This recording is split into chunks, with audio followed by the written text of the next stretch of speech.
What is going on, YouTube? Welcome to RGTP. I am your host, Lewis, and with me, as always, is the amazing co-host with the cool-ass shirts, Mamba. Oh, Spider-Man. How we doing today, my brother? Excited. Excited. Literally I no other hear it. word for it, man. Oh, man, another day, another show. Obviously, when we got this guy here by the name of Thomas here, you know what time it is. It's in his title, NBA. That's right, we're going to talk some basketball, but nonetheless, I'm going to give Thomas the floor to let you folks know what he does over on his show and where you can find his show at. Thomas, let the folks know. Yeah, I want to get right into this podcast. I'm really excited about what's going on, but I'll just keep it short. So follow me at Twitter at ThomasGoatNBA and check out my podcast at The Goated Podcast. I also write for BellyUpSports.com, but let's get into this. Woo! You hear? Do you write or do you type? I type. I mean, I write things on my notepad, but I mostly just type. As you guys saw about like an hour ago, DeJounte Murray is now an Atlanta Hawks, moved for what a lot of us feel like a lot of nothing. The little Gallinari, 3 first. One of those is Charlotte, but the other 2 from Atlanta will be unprotected. So it'll be interesting to see how that goes, along with a pick swap. Thomas, I'll start with you, man. First initial reactions to this deal and what the Spurs are doing here.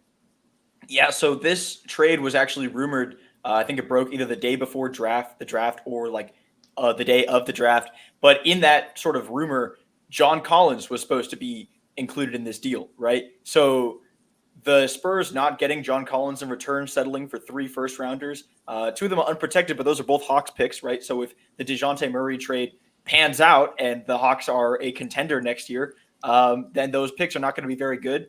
Charlotte, the same way. They've got, LaMelo Ball. They're looking to build in the standings next year in terms of the Eastern Conference. So that pick probably, at the high end will be about 10 to 12. Maybe that's like the best case scenario for you. So you're taking 3 sort of mid-ish picks, plus Danilo Gallinari, which, I mean, whatever, right? I don't even know if he really cracks the rotation that much or sees more than like 9th or 10th man level minutes. I think it's really, really scary. The noise that I've been hearing so far is that they're doing this. The Spurs are doing this so that they can tank.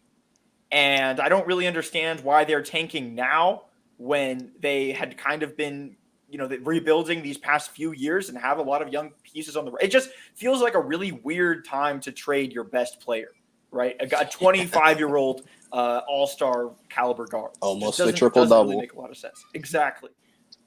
Yes. Mamba, your thoughts on DeJounte Murray being an Atlanta Hawk now? I love it for them. The defense, another playmaker, scoring option next to Trae Young, fantastic, right? But can Trae Young do the catch and shoot, please? Can that man please do the catch and shoot so Murray can handle the ball at times? Off the ball, Murray can cut, maybe knock down a shot here and there for you, but I need Trae Young just running around everywhere and the team chasing him because that man can shoot from anywhere. And with DeJounte Murray, he's going to make up for everything that Trae Young lacks. It's beautiful. It is a beautiful pair. Yeah, DeJounte Murray is going to make up for some of the rebounding, some of the length and athleticism that Trae Young does lack. Obviously, it's primarily on the defensive side of the ball. I think it's a benefit for both of these guys, but it is going to be interesting to see how both these guys work off the ball, considering they are both primary ball handlers and facilitators in these 2 offenses. Trae Young is a borderline 30-10 guy over these last few seasons. He is an absolute outstanding playmaker. It is going to be interesting to see if how he splits up and divvies up the workload. But DeJounte Murray now moving out into the East gives ridiculous. another he'll be an all-star for sure, right? Probably. The West guards have always been rather tricky to always figure out. But talked about the Hawks. We'll definitely see how this pans out. On the flip side, the Spurs, like mentioned before, are making a ton of different trades, making different pieces, rebuilding. We saw Josh Primo come in last year, Devin Vassell a few years ago. This draft, they brought in Jeremy Sohan, Blake Wesley, and Malachi Bertram, which is going to be interesting to see. Now they added Danilo Gallinari, who I agree there with Thomas. I don't think it's gonna. That man's getting bought out. Hey, I don't.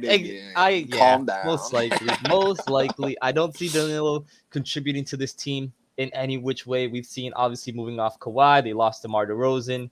They let LaMarcus Aldridge go. They've sort of been in the regroup. But from the Spurs side of things, we hear Thomas saying it's sort of a weird time to, I guess, tank if this is true and get rid of your best player. But Mamba, what do you think is next for the Spurs? I mean, Popovich doesn't have much time left.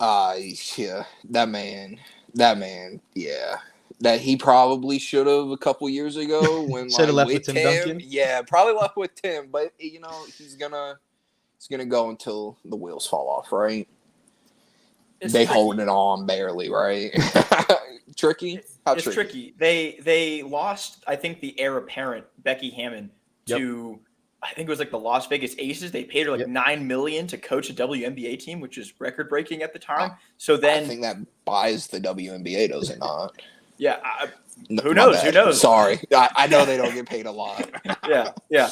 But that's kind of like, is Pop holding out because we can't find another guy here? Like, is that kind of where we're going here? Or are we just going to tank, have Pop's last few years in the NBA be like bottom of the table Western Conference years? Then maybe you're tanking for like Victor Wembanyama or Wembanyama. But then you don't really know if you're going to get him because the lottery odds change. So your best odds in the lottery might end up with the 5th overall pick, and then you're screwed. I hate this move. I'm sorry. Yeah, no, you mentioned the Hornets pick, right? Like at best it could be 10-12 because you don't know what's going to happen with that team. But there could be something crazy like with the Lakers and Pelicans when they did the trade and that pick shot up and they got Zion with it. Like anything can happen with that pick. But Spurs kind of got finessed. They kind of got finessed, yeah. It did feel like, for me, it was just they were 2 years away from being a trade away, right? They just had to keep kind of building up that youth and then make one trade to kind of fill in that last little gap, sort of like how the Bucks did with Jrue Holiday for Eric Bledsoe. That sort of a kind of a vein of a trade, right? You had some of the pieces: Keldon Johnson, Devin Vassell, Jake Pirtle. It was looking good. I mean, I was excited to see what Josh Primo was going to become. Get one trade, flip whatever asset you need to fill the right hole. All of a sudden, you're a top playoff contender. But this takes the wheels off any conversation of that for probably the next 3 or 4 years. Yeah, with them trading DeJounte, do they now look to trade Jakob? No, or are they like, we'll run Jakob with all these other guards that we have. They did draft a surplus of guards these past few years, right? Primo last year, I don't think he really played. Lonnie Walker's played every once in a while, and he's shown like, I can do some, but they've always had a logjam at guards, and now they're just like, our best one, skedaddle. Yeah, that's going to be an interesting one. As we see, and speaking of the draft, we had OKC get a surplus of picks over these last few years, use them up. They obviously drafted Chet, number 2 overall, grabbed the pair of Jalen Williams. It's going to be interesting to see how that works out. And then obviously trading for the Knicks 11th overall pick, which they ended up taking Ousmane Dieng. Just to add on to this core of young players of Josh Giddey, Shai Gilgeous-Alexander, Pokashevsky, Lou Dort declined, but they are planning on re-signing him, so he's planning on sticking around. Mamba, I'll start with you. Thoughts on OKC loading up on all these young assets because they're going to have more. It's a no-brainer. They're going to draft 8 next year. Yeah, Like, they're I going think to that was continue to actually draft all these young guys. What are they going to do? Do exactly what they did this year, right? They find the pieces they like, and if they aren't able to get that piece, they take 3 of the first rounders that they have and they trade it and get aggressive. They see it was like, yo, why are you getting all these picks? But it makes sense. If you have a stupid amount of picks and there's someone you really like and you're like, yo, we'll give you 3 first-round picks we don't care about for that player, a team's probably going to take that trade because 3 first-round picks are more useful in a trade than just one player, But shout out the Thunder, getting the players that they want. They did. They were in a tough position, stuck between Chet and Jabari Smith, who we will talk about a little bit later on. That wasn't a tough decision for them. It wasn't for them, no, but, I mean, they did get the guy that they wanted. Thomas, I know you guys were covering this all night. You guys are going about 4 hours long talking about the draft. Yep. How are some of the reactions in there? Because you guys seen a lot of these picks flying off the board firsthand. Thoughts on OKC? Well, I think this is just kind of a trend in the NBA. You know, if we talk about the NFL draft versus the NBA draft, the NFL draft is more an exercise, right? You kind of have an idea of which guys are going in what order before the draft even starts. Then it becomes much more of like who's actually taking them, who's trading back, who's trading forward, that sort of thing.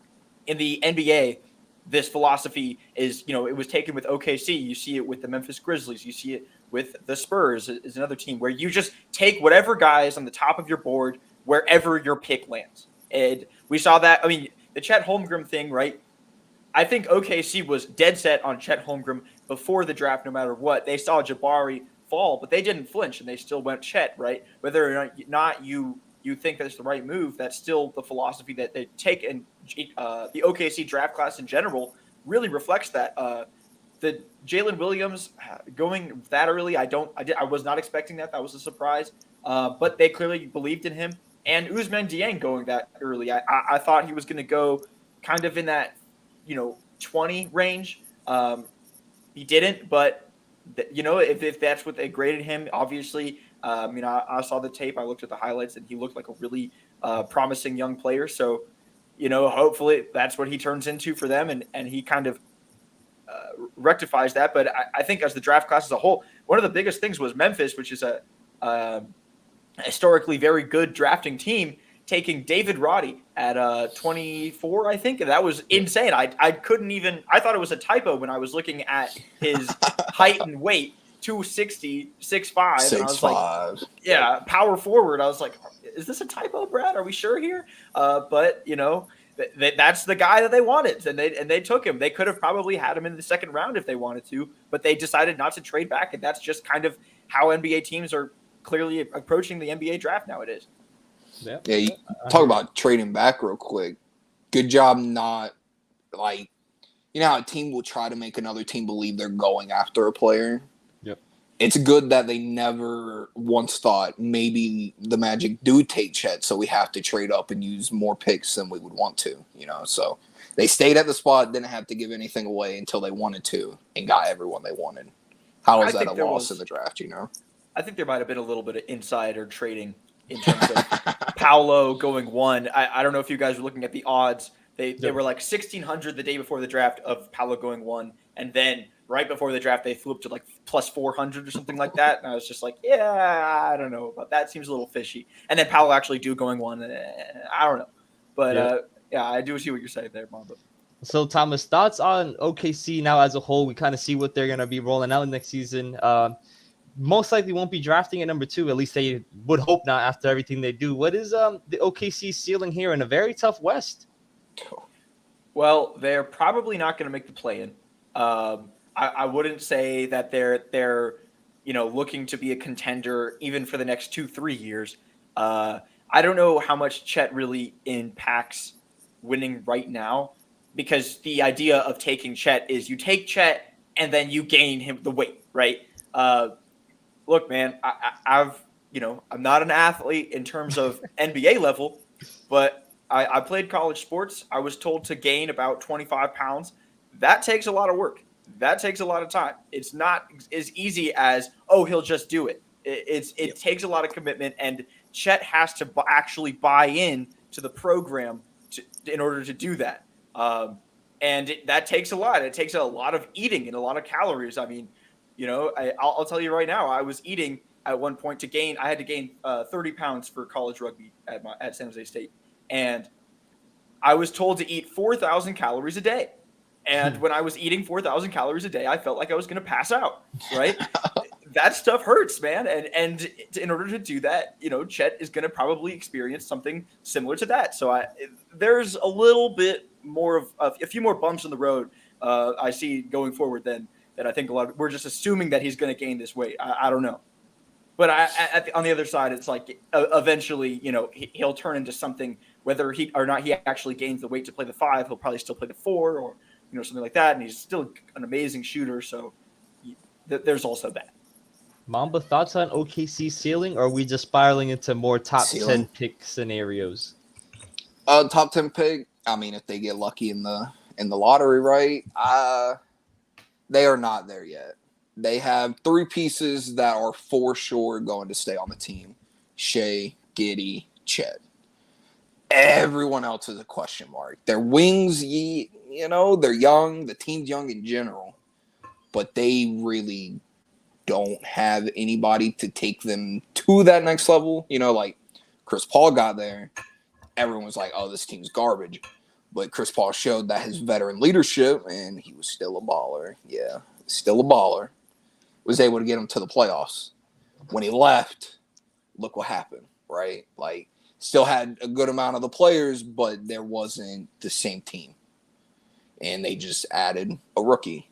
The man said he'll be the best player in 2 months, but we'll see about that, right? Yep. Yeah, at least he has the confidence. Yeah. You don't want your rookie coming in and being like, oh, yeah, I'm going to just keep my head down, work hard. The man's like, nah, I'm here to be the best. And if he has that mentality, then he's going to do whatever it takes to try and be the best, you would hope.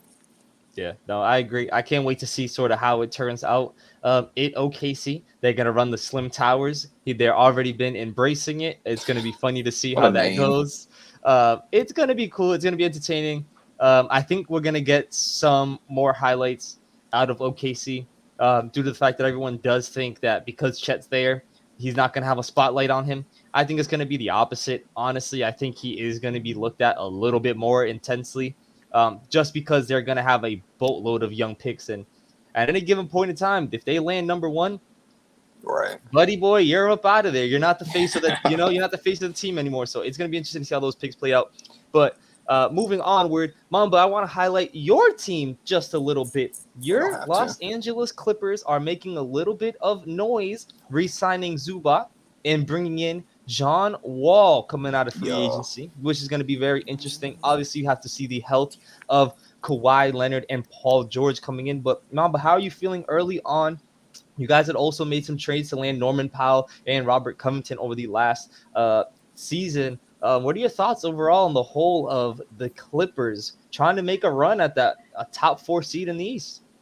Drink your damn milk. Strengthen your bones. We need you healthy, man.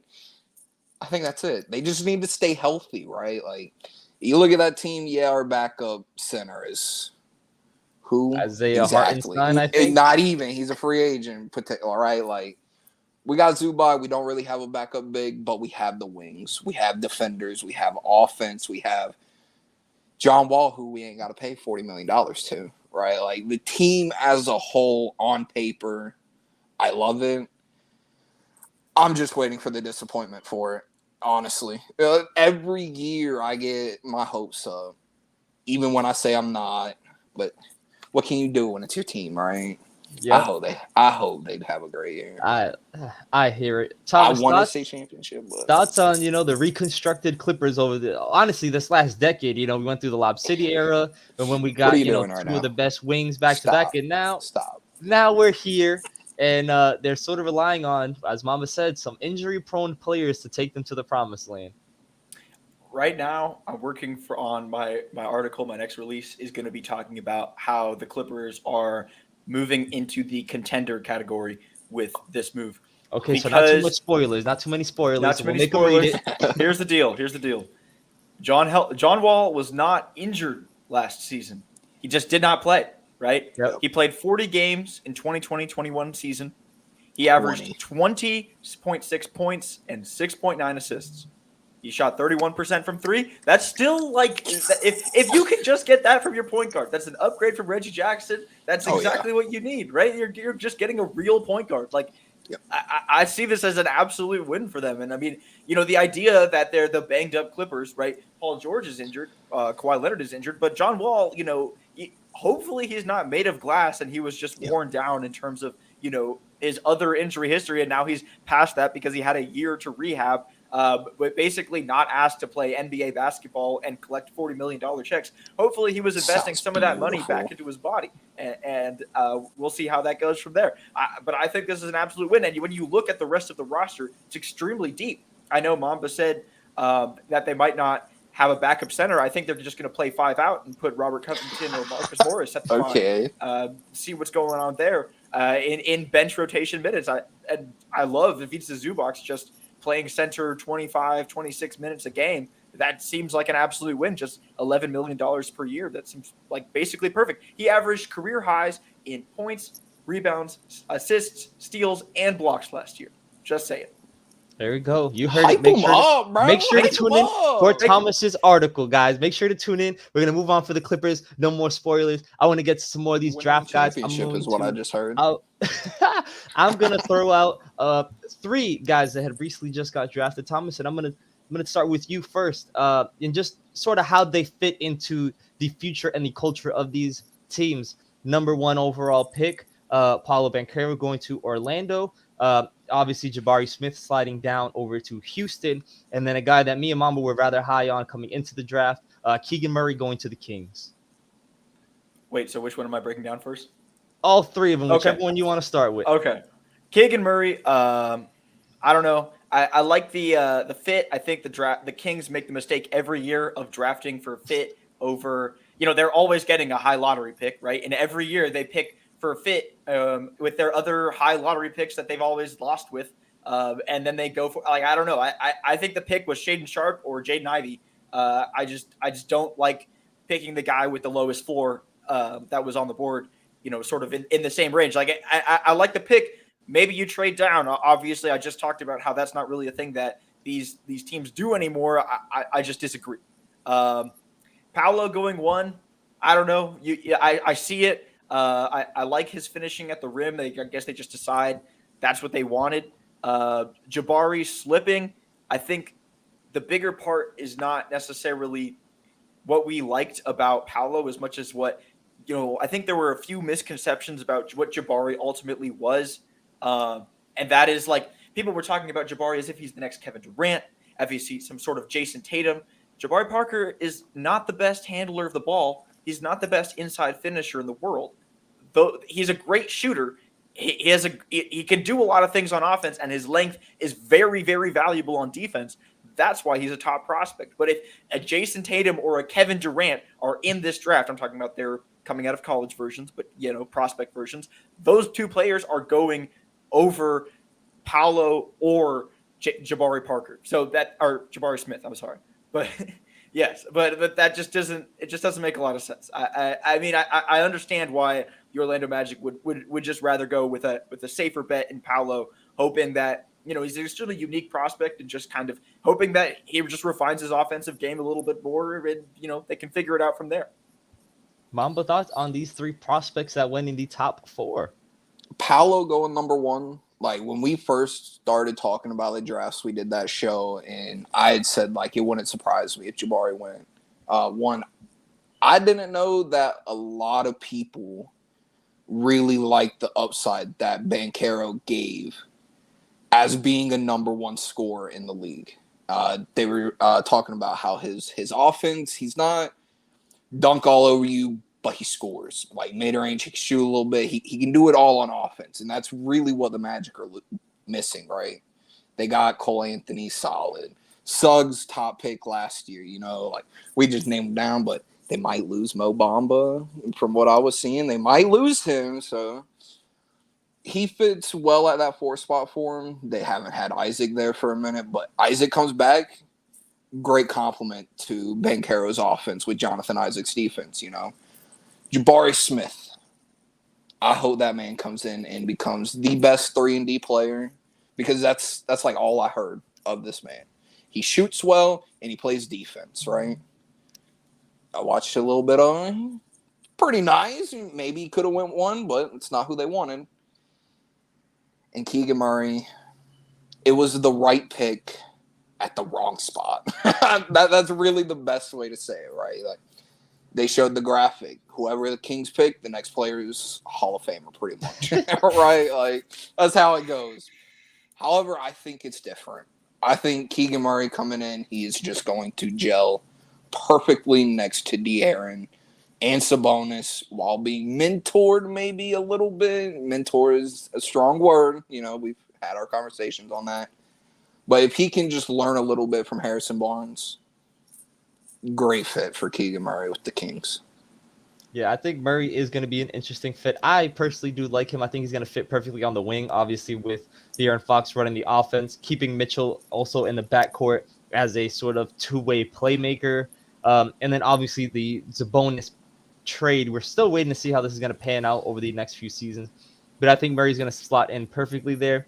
Jabari Smith, another guy going to a team with a boatload of young talent, obviously. Kevin Porter Jr. is a little bit more of a wild card, trying to figure out. He's been moved around a little bit. We saw a massive 50-point explosion out of him with 10 assists. Everybody got behind that bandwagon. We'll see how it turns out. I do like Jalen Green. I think if he can the main story with him is he hasn't been able to contribute to winning in Houston. They've won a lot more games when he's not around for his season. We'll Sounds see how like that Donovan goes. Mitchell. We'll see how that goes. And then Paolo, it is going to be interesting because I don't know what it is about Orlando and just stockpiling all these massively tall, larger-than-life human beings. Mo Bamba, bringing in Wendell Carter, Franz Wagner last year as another 6'10 guy. Jonathan Isaac, we're waiting to see how his health pans out. Unless you're planning on doing the Cavs and just rolling out 3 7-footers, I don't really know what the plan is going to be down there in Orlando. But it is going to be interesting. They never have a plan. They never have a plan. Nah, bro. That is going to be interesting. We'll see how that turns out. I like all three of those guys going in the top 5. It is going to be interesting to see. We're going to continue onward. We're going to talk about the Portland Trailblazers and a player that Thomas has already brought up in Shandon Sharp going there at number 7. There was quite a bit of talk about potentially moving off that number 7 pick. It's going to be interesting to see adding in another guard already, having a young Anthony Simons in there, and then making the trade to land Jeremy Grant.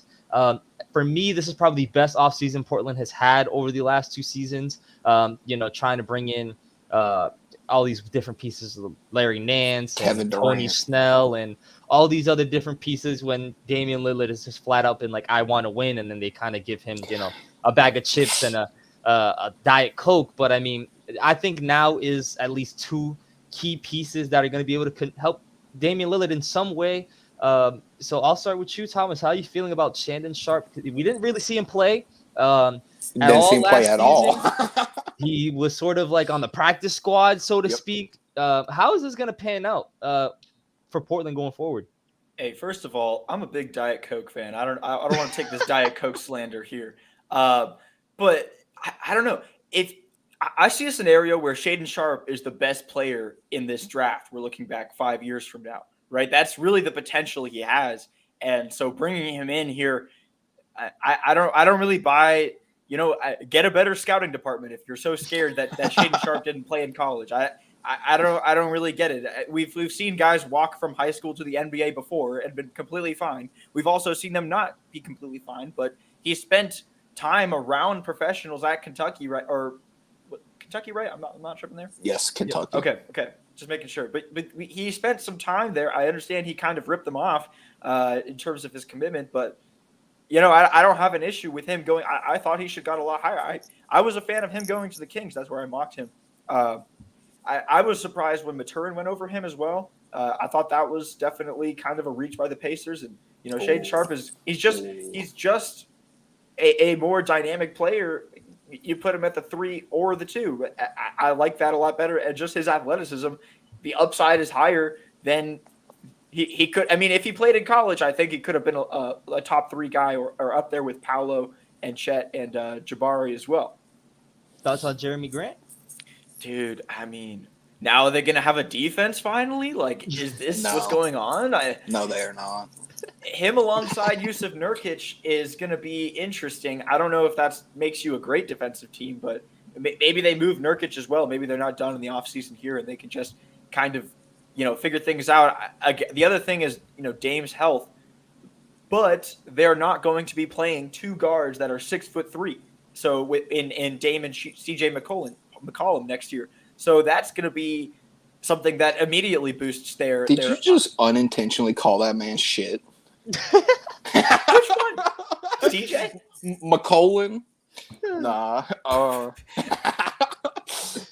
I'm a little fired up here. I do agree with you though. With Shaedon, he was the number 1 high school prospect before he reclassified. Like, you watch anything on him, they make sure to mention that. This man used to be the number one before he reclassified.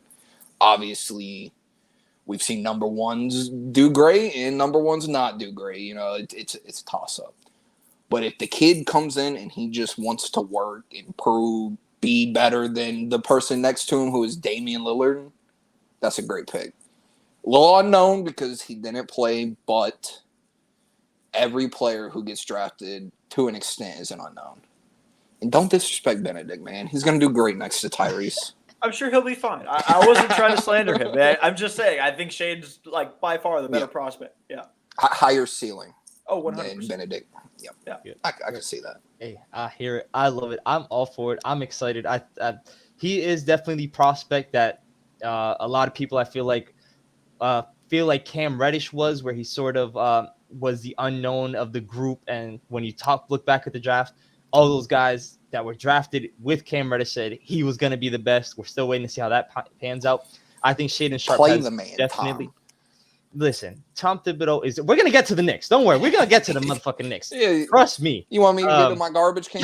Is that what you were saying? Yeah. But moving on, we have a team that has also been super busy, recouping a whole lot of money, and we'll see how it does. The Detroit Pistons, big draft, bringing in Ivy, obviously, trading for Jalen Duran, also to add to the culture of Cade Cunningham. Obviously, brought in Killian Hayes a few years ago. Sadiq Bey, the powerhouse enforcer that is Isaiah Stewart. We'll see how that goes. But obviously, bringing in Kemba Walker for salary dump purposes. But they did make a trade last night to bring in Alec Burke, who they believe will be a mentor for this unit. And they actually have high hopes of playing Nerlens Noel. So, Mamba, I'll start with you. Detroit slowly building a nice young nucleus of players.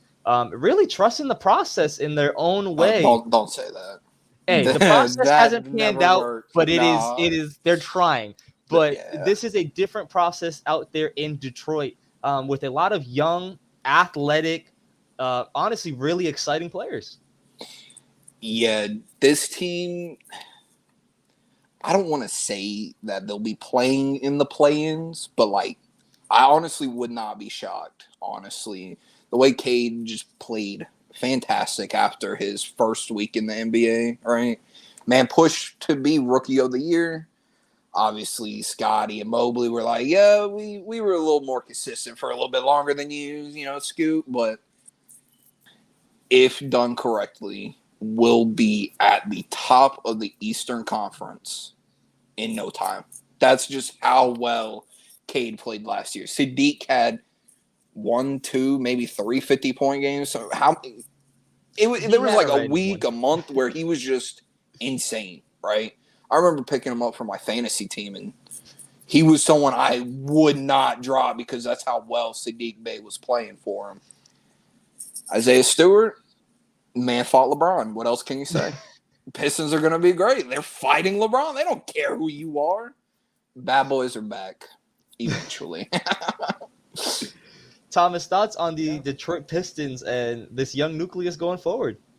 Yeah, I mean, I love the draft this year with Jaden Ivey and Jalen Duren coming in. That was big. So you've got your two most important positions, the point guard and the small forward, I think, in modern basketball. And you've got, Jaden Ivey here, Cade Cunningham, and Sadiq Bey. So that's kind of like filling in that little 1 through 3 range here. That already is an amazing foundation. Then you're adding Jalen Duren. Don't forget they've got a bunch of other young prospects. Marvin Bagley's on this team still. And even some of those rookies coming in. I was talking to my draft guy, the guy that I trust most in terms of the NBA draft. His name is Brad Patton. He's a really big fan of Gabriel Procida here. And I was like, I don't know much about this guy. I never heard him before, but the fact that he's into this guy makes me think, okay, well then, we should actually, he's worth a second look here. So I don't know. You said they were going to be top of the Eastern Conference in how many years, Bob? I said a few. I didn't put a number on it. Yeah, okay. I got you. But yeah, I think a few years is perfect. I think the other part of this is that, a lot of these players are conducive to winning, right? If they just get better at their roles, they contribute to winning basketball. So I'm talking about like Isaiah Stewart here, right? He's probably not a starting center, right? But very, very, very high quality backup. Jalen Duren, I love him actually as a starting center, right? And if you just kind of slot him into that role as sort of the rim running resident big guy, or that's like perfect for what the Pistons really need and just sort of modern basketball in general. And you want a big point guard. Cade Cunningham is right here, and then they've got an athletic 2 guard. That's also kind of an archetype that we're looking for here. I'm really excited about this team. Probably, the next few years, obviously not right now, but just, what Troy Weaver's done in Detroit over the past few seasons, just, phenomenal job of just kind of getting this team out of the muck and into a real direction. Turn the sliders up for the Pistons progression, man. Let's do it. It is an interesting team. They are already, to me, in a better trajectory than, say, the Charlotte Hornets. Tough. It is. They might steal a player from them.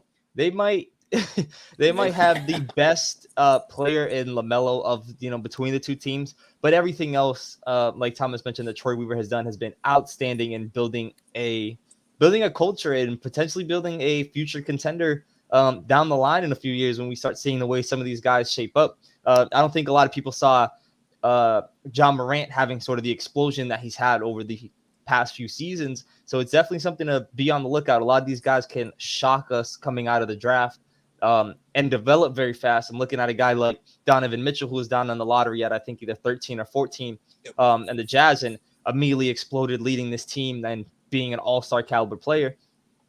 So it's definitely going to be interesting to see how it pans out. Going to move on. We're going to talk about them New York Knickerbockers and all the wild-ass things that they continue to do as they prepare to throw a bag at Jalen Brunson, obviously unloading on a ton of money. As previously mentioned, Kemba Walker, Alec Burke, and Nerlens Noel all getting out of there, even moving off of their 11th overall pick after drafting Ousmane Dieng and shipping him to Oklahoma City. It is rather interesting. I don't know what the Knicks' future holds going forward. So, Mamba, I'll start with you. What are the Knicks doing here? They're about to spend $100+ million on Jalen Brunson to be their secondary ball handler to RJ Barrett. That's what they're doing. I mean, I like the fit. I really do like the fit of Brunson next to Barrett. And I guess Julius Randle to an extent, Brunson, he played with Luka. Luka was the ball dominant, he can let RJ control the ball. And at times he can come in and be like, this is what I bring to the team. That's what you bring. Catch me in the corner, catch me off ball. I know he's not the best all-around player. There are question marks to his game, and there's always going to be question marks to people's games, but $100+ million for Jalen Brunson just sounds like the wrong move. So it sounds like a Knicks move. I hope it works out. Thomas, thoughts on the Knicks just being the Knicks? Yeah. Okay, look, it's $110 million for 4 years. So you're paying like $28 million a year to Jalen Brunson, which just it's the wrong position to spend money on, right? There are so many good point guards in this league. It's easier to get a good IQ. Or just high IQ. Like Tyus Jones is available. Make a run at him. Like, why are we going for Jalen Brunson here? Who you're buying high on this guy most likely? It just seems like a bad idea. And then the other part of it is just point to me where the all-star is on this team, right? Is it Julius Randle, or was he just playing for a contract? Because he was playing for a contract back those 2 seasons ago where I don't understand where the all-star is here. I don't understand where, I think they kind of have a few obstacles. Part of them not taking or moving in the draft or doing anything spectacular there is, that their head coach is Tom Thibodeau, who doesn't play rookies. So they kind of are screwed in terms of, developing out of the draft because they can't do that because they can't play rookies. So, it's kind of like, where do you find minutes for these guys? I don't know. I hate the move. I guess the last point that I don't think we've touched on yet is that Rick Brunson, I was doing a little bit of research today. I know they hired him as the assistant coach. I just want to point this out because I was on the wrong side of this for a few weeks as well. Rick Brunson apparently has an actual history as a basketball coach. He has a background in the industry. He was on a few different coaching staffs around the league, so it's not like that crazy to do like one of these relationship hires in order to get the guy. But then it's like, man, you're doing the relationship hire to get Jalen Brunson? Like I don't get it. I just don't. Yeah. Maybe Brunson takes that next step, right? Like he is still 24, 25. Like he's still young, correct? Maybe they saw enough potential in what he showed playing next to Luka where it's like you are a perfect counterpart to RJ Barrett. RJ Barrett's not the best shooter. He does shoot. But like you see him go to the paint. You see him go to the mid-range. Brunson can set him up for the cut. Set him up where he's sitting in a corner, RJ cuts in, kick out. Like maybe it does work out, but it just does not feel like the right thing they should do, giving him $20+ million a year. Yeah, they're gonna Knicks are gonna Knicks, man. Knicks are gonna Knicks. Yes, they are. And on the flip side of this all, because it is potential sign and trade, we do have the Mavericks, who did end up adding Jaden Hardy out the G League Ignite to also pair up with Luka, while also making a trade to land Christian Woods, which is going to be interesting considering they just made it out to the Western Conference Finals, ran into the obviously eventual champion Golden State Warriors. But Luka is continuing to emerge, and I don't know if anyone's seen the pictures. Lately, he is in much better shape this offseason than he was last offseason. So it looks like he won't be necessarily playing himself into shape this year. It looks like he's going to be fired up and ready to go. They went 19-6 post Spencer Dinwiddie and Davies Bertans trade. So Thomas, thoughts on just what this offseason so far is looking with the additions of Wood and Jaden Hardy to the Dallas Mavericks? Yeah, I think this is a sneaky good offseason for Dallas. Brunson and Dinwiddie were a little repetitive in terms of like what their roles were for the roster. You want at least one guy who could come off the bench and do something with the ball that is not Luka Doncic, because you don't want to get into that heliocentric offensive trap that they did with Rick Carlisle for a little while.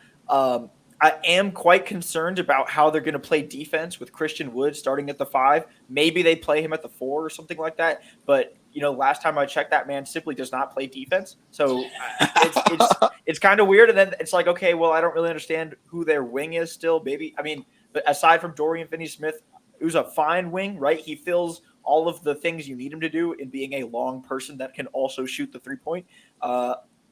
But after that, I'm like, I hated every minute that Reggie Bullock was on the floor in that Western Conference Finals. I was just like, this guy shouldn't be getting playoff minutes. Out. I know he was doing great, but it was just like, why is he getting the opportunity? Like, what? That should be the problem. So, it sounded like it's ultimately like maybe this becomes more of a lateral move just because they can't defend, but also their head coach is Jason Kidd. So that sort of is where I buy in a little bit more to their defense. And just seeing how they were, an actually pretty awesome defensive team in the playoffs without any real like standout defenders on their roster last season makes me kind of wonder if they can do it again this year as well. If they do a sign and trade, who are the Knicks giving them? That's been my biggest question the whole time, because they've gotten rid of so many people. So I don't know where the sign and trade is supposed to pan out here.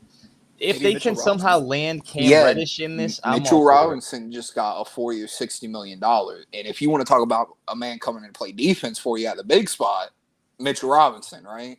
I know they got Evan Fournier, who's like $17 million. God, no. And like it would be a good shooter next to Luka, but they don't really need it. They got that. Who they get? Cam Reddish. That would be fantastic. And they didn't play him at all after they traded for him, so that goes to the Tom Thibodeau school of rotation. Jalen Brunson, $100 million, and you trade Cam Reddish to get him as well. Knicks fans gonna be pissed. The Knicks are gonna Knicks. But before we wrap up the show, we are going to talk about a couple of these opt-in and opt-outs. There is a lot going on. Kyrie, we won't give you too much love and spotlight here. We've talked about Kyrie quite a bit. So Thomas, I'll swing this to you. Me and Mamba said our piece. Thoughts on the whole Kyrie saga and basically banking his time back into Brooklyn for maybe this season. I know there's a little bit of talk that he might get moved throughout the season, but thoughts on the entire Kyrie saga? Yeah, I did this on my podcast yesterday, the Go to podcast. Just like I took a list of mid-tier guards, and it was basically anyone that's better than Jalen Brunson and worse than, I think that the highest profile guy I put on the list was James Harden. And I just kind of went through that list, and I was like, who are you taking, Kyrie Irving or this guy? And the guest that I had on yesterday, resoundingly, the only person that he took Kyrie over was Ben Simmons, who's also on the same team as the Brooklyn Nets. And so every other player, it was, I would rather have X player over Kyrie Irving. So I think the just overall arcing message was that there is not a lot of market for Kyrie Irving. Teams are not excited about paying a lot of money to a guy that they don't really know is going to be playing games for them. However, the other side of this is vaccine required.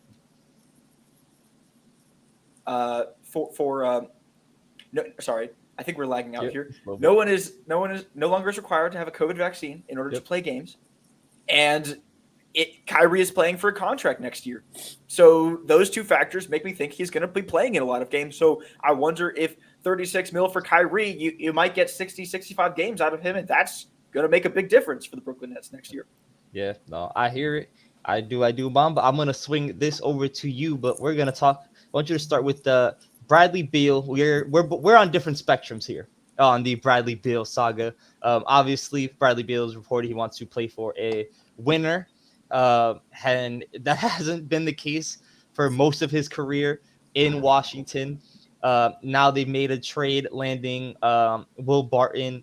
Obviously bringing in Johnny Davis in the draft and getting Monte Morris. Obviously trading for Kristaps Porzingis. They're trying to build to the moon. They go. They're trying to build some sort of roster, but the Bradley Beal saga continues yet again. And tell me why you think he's just gonna waste his career out there with the Washington Wizards. Okay, so let me ask you this question before I say anything. How many contract extensions has Bradley Beal signed? A couple. Right? He just keeps signing. Well, he signed the max, and then when he was eligible to sign another one, he signed that 3-year one that he just opted out. And before he signed that extension, that man said, "I just want to win." Did he or did he not? Right? Like every time this man goes into negotiations, right? It's I just want to win. But then he sees the offer, and it's like, I don't give a shit about winning. I do believe he will resign because the money, $200+ million. How do you not sign that, right? Even though you're in purgatory, limbo, whatever you want to call it, he will sign that for the money and then probably get traded, to be honest. He doesn't need to be a Wizard anymore, but he's going to be a Wizard because of the contract offer. If the Wizards were literally just like, bro, we've done this. Done everything we could for you, done everything we could with you while you were injured, tried to get you some pieces, it didn't work. Just go. We don't want you anymore. Thank you. We'll give you a jersey retirement or something because you were so good for us, but we're good, bro. We're good. That's why I wanted him traded for the 4th pick. Wizards don't need him anymore. They really don't. Thomas, thoughts on the Bradley Beal saga, and is he just going to suit up as a Washington Wizard yet again? I mean, I think either yes or he signs and then gets a sign and trade or something like that. Because, I think you're right, Bamba, in that Bradley Beal is very motivated by money. He's obviously worth a lot. It's really hard to turn away 50. I mean, everyone's motivated by money, right? Everyone's motivated by $50 million. It's hard to turn that stuff away. A year. Yes. For 4 or 5 years. Yeah. And you're not expected to win. And you're not expected to win at all. And you're completely secure in living in Washington because they're never going to trade you because the city does like Bradley Beal a lot. He's their best player basically since for the past 7 years, something like that. The fact that he's still only 28 is wild. Yeah. Sorry. No, but he has that playoff mentality. I mean, maybe this team can make a little bit of noise. They have Kristaps Porzingis on the roster, some good wings, a few young players, like you said, but mostly lateral moves in terms of their Washington Wizards offseason. So I don't see where you kind of go. I think last year was kind of there was a little blip on the radar for the Washington Wizards where it was like, oh hey, maybe they're like a 4th or 5th seed in this year. That was when they were giving. Yeah, I kind of did too. I saw a little bit of Al Horford, Atlanta Hawks of old coming out of here. Just it was like the funky bunch, but yeah, I don't know where you go from here. I mean, they could just be a play-in tournament next team, and I wouldn't be surprised at all. They could be in the lottery again, and that makes sense. Yeah. Yep. Well, that's going to do it all for us. Thomas, I will appreciate you coming through. Let the folks know where they can find you one last time before we get you up out of here, man. Yes, sir. Please go follow me on Twitter at ThomasGoatNBA. I do the Goated podcast. I do a few episodes every week. They drop at random times, but all you're notified is by a tweet anyway. So just go check it out when I drop. I mean, I don't know. And then I write for bellyupsports.com, and I pretty much put out articles every Friday. So that's like a little bit of weekend reading material if you just want to catch up on the NBA while things remain relatively static because front office executives like to go home on the weekends. Apparently, nothing ever happens on the weekends when I'm available. So it is going to be an interesting next couple of tomorrow. days while we wait. That's going to do it for us here at RGTP. Make sure to tune in 2 days on Friday. We're going to be recapping AEW's Forbidden Door, 2 nights, Blood and Guts, and previewing all the excitement that's going to be going down in Vegas at WWE's Money in the Bank. But Mamba, you already know what to do. Like, comment, share, subscribe, notifications on. Yes. And that's going to do it. Everyone have a good night.